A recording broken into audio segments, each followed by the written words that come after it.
On the surface, Michael Swango was the ultimate success story. He was handsome, charismatic, and a brilliant student at Southern Illinois University. He graduated with honors and secured a prestigious internship at Ohio State University. His colleagues saw a dedicated young doctor. His patients saw a man they could trust with their lives. But beneath the white coat was a man obsessed with the process of dying. Even as a child, Swango kept scrapbooks filled with images of horrific accidents and violent crimes. He didn't become a doctor to heal. He became a doctor to gain unfettered access to the vulnerable. He was a predator who realized that in a hospital, death is expected, and a quiet killer can hide in plain sight. The red flags appeared almost immediately. In Ohio, healthy patients began to die shortly after Swango visited their rooms. Nurses noticed a strange pattern. Whenever Dr. Swango offered to get someone a cup of tea or a snack, that person would fall violently ill within minutes. He was caught, not for murder, but for poisoning his own co-workers. Swango had been lacing the staff's coffee and donuts with arsenic and ant killer just to watch them suffer. He was sentenced to 5 years in prison, but due to a flaw in the system, he was released early. He didn't stop. He changed his name, forged his medical records, and moved to South Dakota. He had realized that the medical community was so desperate for doctors that they often failed to look into a man's past if he had the right credentials. As the FBI began to close in on his past, Swango fled again.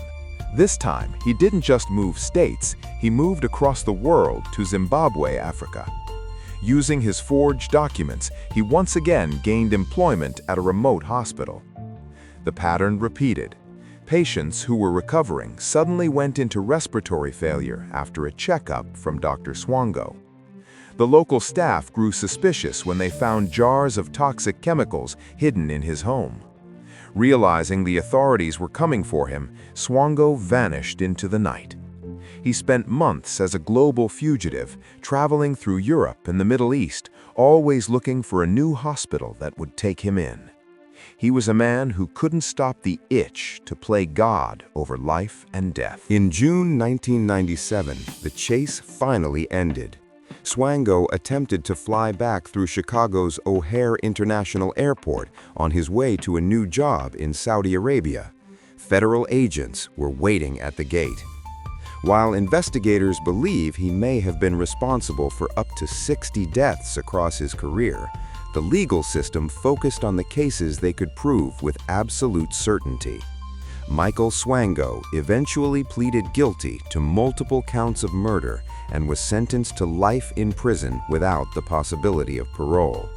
Today, he sits in a high-security cell in Colorado.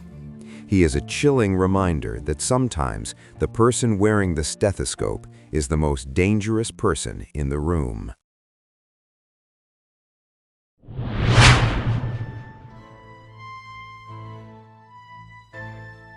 The summer of 1985 was the hottest in Los Angeles history, but it wasn't the heat that kept people awake at night. It was the sound of a window opening. A shadow was moving through the suburbs, a predator who didn't follow any rules. He didn't have a type. He targeted men, women, and children alike. He became known as the Night Stalker. He was a ghost who could enter a locked home without leaving a trace. People began to buy out every deadbolt and window alarm in the city. The LAPD was facing a monster who left satanic symbols on the walls and vanished before the sun rose. Los Angeles was a city under siege, and the killer was just getting started. His name was Richard Ramirez, a drifter from El Paso with a mouth full of rotting teeth and a mind obsessed with the occult.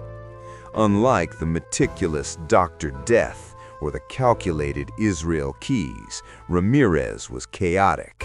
He would strike multiple homes in a single night. He drove around the sleeping neighborhoods in stolen cars, blasting heavy metal music, looking for an unlocked door. He was a master of the blitz attack, overpowering his victims before they could even scream. But his chaos was his weakness. He left behind physical evidence that a more careful killer would have hidden. A footprint from a rare brand of Avia sneakers, a single fingerprint on a stolen car. These were the digital and physical breadcrumbs that would eventually lead the hunters to his door. The turning point came in August. Ramirez committed a brutal attack in San Francisco, but he left behind a witness who got a look at his face. For the first time, the police had a name and a description. They released his mugshot to every newspaper and television station in California. On August 31, 1985, Richard Ramirez stepped off a bus in East Los Angeles. He didn't know his face was on the front page of every newspaper in the terminal. He walked into a convenience store, saw his own face staring back at him from a stack of papers, and realized the game was over. He tried to flee, running through the streets of East LA, but he didn't run into the police. He ran into the people he had spent months terrifying. In one of the most famous captures in criminal history, it wasn't the authorities who caught the Night Stalker. It was a mob of angry citizens. Residents recognized him, chased him down, and cornered him. By the time the police arrived, they had to save Ramirez from the very community he had victimized. In court, Ramirez showed no remorse, famously flashing a pentagram drawn on his palm and shouting, "Hail Satan!"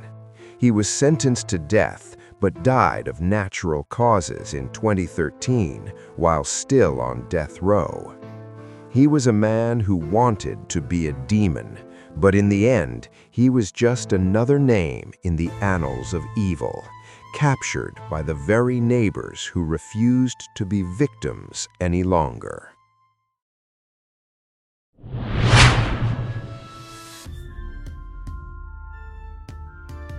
In the early 1970s, the coastal town of Santa Cruz, California, was a haven for students and hitchhikers.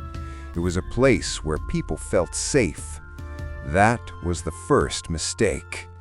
Standing 6'9" and weighing nearly 300 pounds, Edmund Kemper was a man you couldn't miss. But despite his intimidating size, he was soft-spoken, polite, and possessed an IQ of 145. He was a regular at the Jury Room, a local bar where off-duty police officers gathered to grab a drink. They called him Big Ed. They liked him. They thought he was a gentle giant who just wanted to hear stories about police work. They didn't realize that while they were sharing stories of unsolved crimes, the man buying them rounds was the very person they were looking for. Kemper's method was chillingly simple. He would drive his car around the outskirts of the university campus, looking for young women hitchhiking. Because of his clean-cut appearance and his friendly demeanor, victims felt safe getting into his car. He was the opposite of what people thought a monster looked like. Once the car door closed, the trap was set. Between 1972 and 1973, Kemper claimed the lives of 6 young women.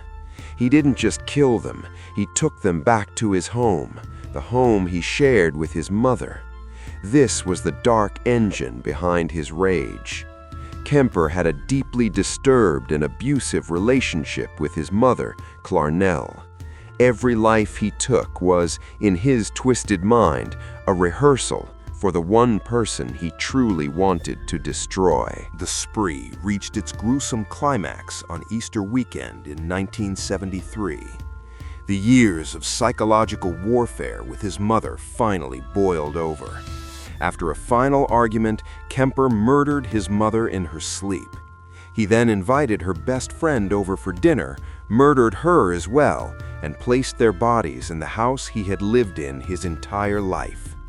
He didn't run. He didn't hide. Instead, he got into his car and drove toward the mountains. He waited for the news to break, for the sirens to start, but the world remained silent. Nobody suspected Big Ed. Nobody was coming to arrest the man who bought the cops beers. For the first time in his life, Edmund Kemper realized that he was too good at being a ghost. He was tired of the killing, and he was tired of the silence.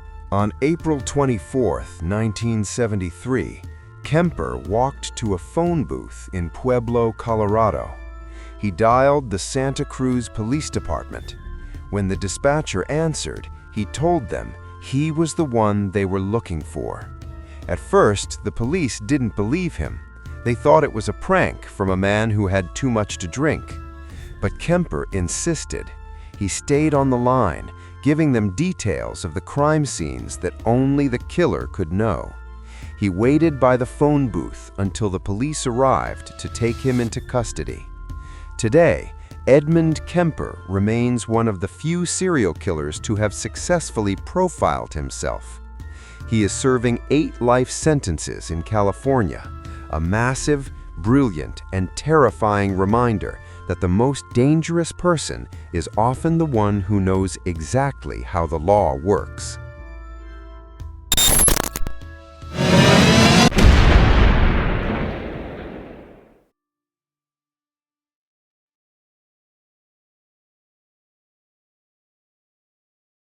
Generate by AI.